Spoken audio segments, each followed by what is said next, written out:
Assalamualaikum warahmatullahi wabarakatuh. Masih terpantau di sore hari ini, Rabu jam 16.30, akhirnya terus meningkat.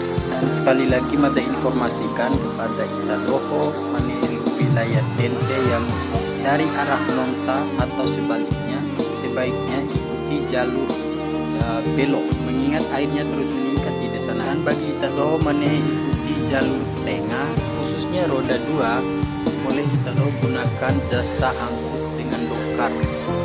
Nah, untuk roda 2-nya. Ipi kuncoki mari rasa